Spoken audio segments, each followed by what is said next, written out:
Greetings everyone, it's IT2 again. Today we have another book club video. I know a lot of you guys out there like the book club videos. Just read Peace Talks by Jim Butcher, number 17 or 18 in the the Harry Dresden files. I'll put the cover on backwards.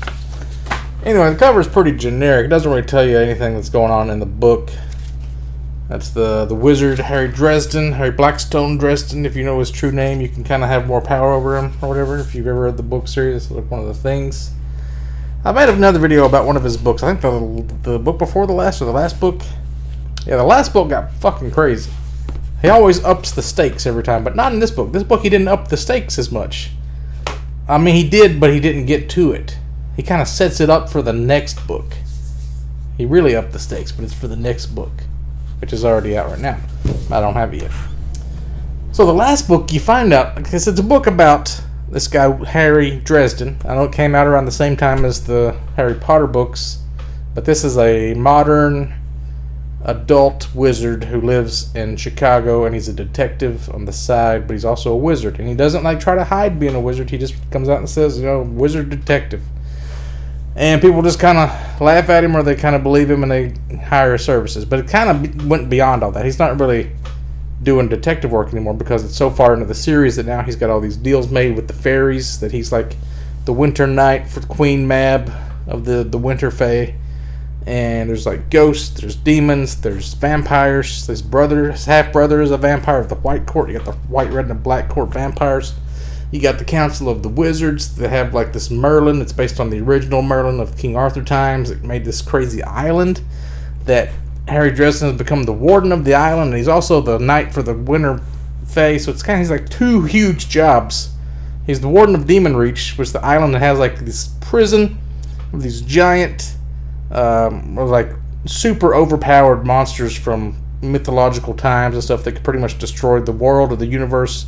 And they keep them like trapped in this island. It's like a jail for those things.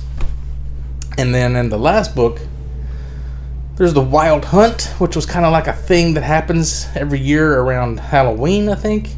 And it kind of tells you that Santa Claus is one of the Fae because it explains how he gets around the world in one night, because there's all these portals between the fairy world, and you can travel between, and time dilation shit can happen. And it really goes into detail explaining how magic works. Like in the original books, the early ones, it explains like he's got this shield bracelet that like you can use your will to infuse these shields that are around your wrist, and it makes like a force energy that projects your will outwards to prevent things from getting to you and stuff.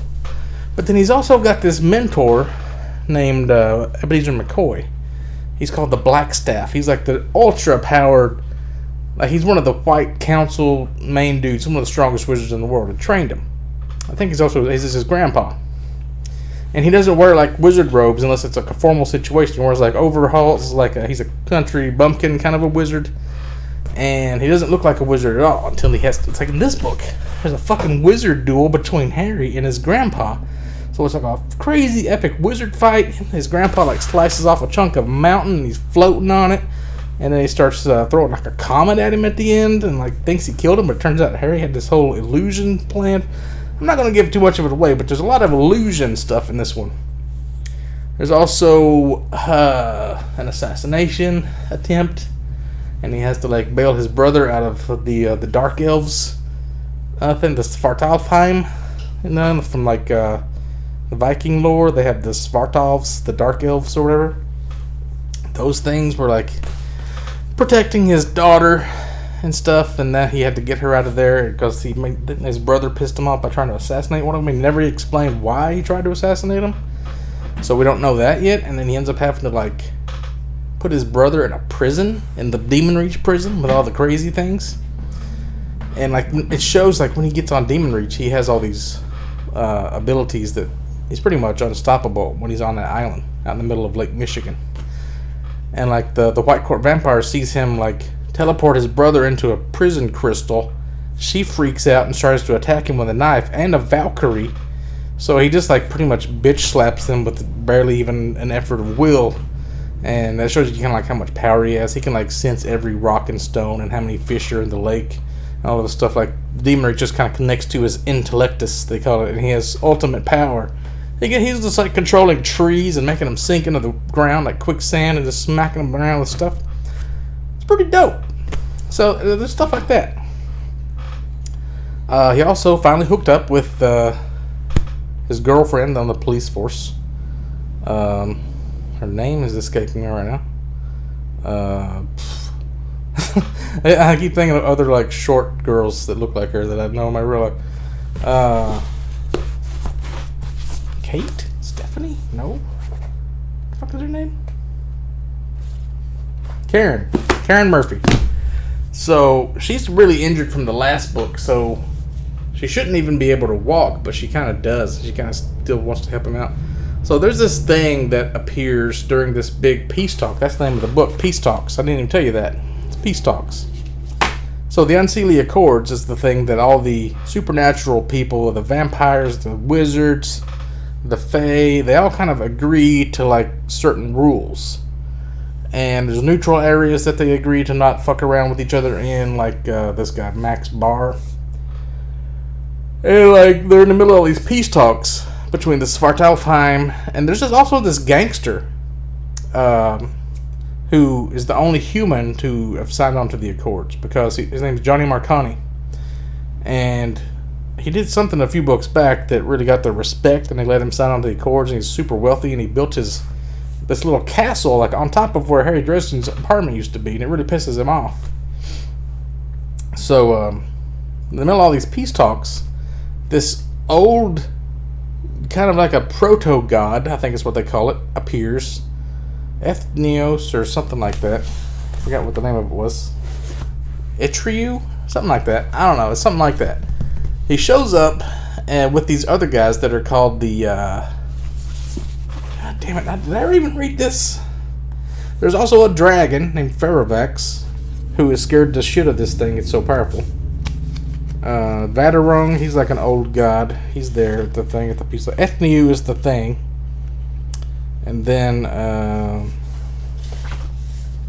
what are those people called? The former, I think is what they're called. So they're kind of at war. But there's also these outsiders that are on the outside of reality, like just beyond the edge of reality. They have these, the Wizard Council has like these elite guys that are fighting them and keeping them from coming in and just pretty much destroying the universe.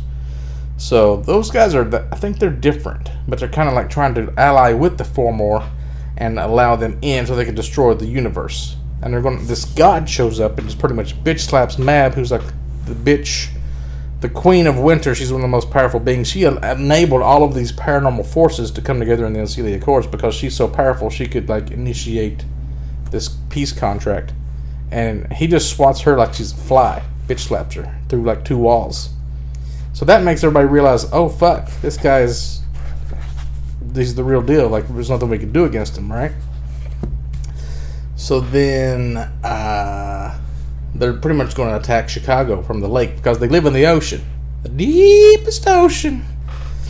And so that's how the book kind of ends. Like they're waiting on these things to come out of Lake Michigan and destroy the city, and his plan is to get him close enough to his island where he can entrap him in this binding crystal, because if he gets him close enough he can trap it, because this thing is like ancient, and it's like, I guess Merlin the wizard was strong enough to, I don't know how he was stronger than a proto-god, but apparently he can trap him in this prison if he can get a hold of him. Otherwise the world's gonna end. So, spoiler alert, that's how the book ends. I've had a lot of books that I've read in between the last book video and this one too, that I just haven't made videos about yet. Like, I thought I made a video about Stephen King's It. I guess I just thought about like what all happened in it so much that I thought I made a video about it, but I need to start with that one. And I need to talk about the last Stephen King book I read, Institute, and some other books that I forgot. And another book that is like my toilet book. I only read it when I'm sitting on the toilet. I'm almost done with that one too. I need to make a book about that one when I get done with it. So I got a lot of T2 Book Club books coming out soonish, I hope. And yeah, this was like, I was really looking forward to a nice wizardy, paranormally book to read because it's Halloween week and kind of went through it way faster than I thought it would. Like, usually when you're reading a Harry Dresden book, you're like, stuff starts ramping up and the stakes start getting raised, and then you're like halfway through it. But this one was like, oh, I'm here at the end already. I'm like, there's no time for anything to happen. So then everything's going to happen in the next book. It's going to be crazy. And you kind of expect Jim Butcher to kind of jump the shark because he's like 17 or 18 books in. He only had that one book, ghost story, where Harry died and became a ghost for the whole book. And then he got brought back to life. That's the only thing that kind of like went off the rails. It's usually pretty formulaic. It's always satisfying in the same way. He doesn't like try to get crazy and change shit. It's just always the same good quality story. And it's just a little bit cliche sometimes. Sometimes you'll kind of expect the joke that he's making, or you know what the character's going to say next because it's kind of like predictable. But other than that, fucking amazing stories. Bread and butter, good quality books. You get your money's worth every time. Can't recommend them enough. And it's Peace Talks. I'm out.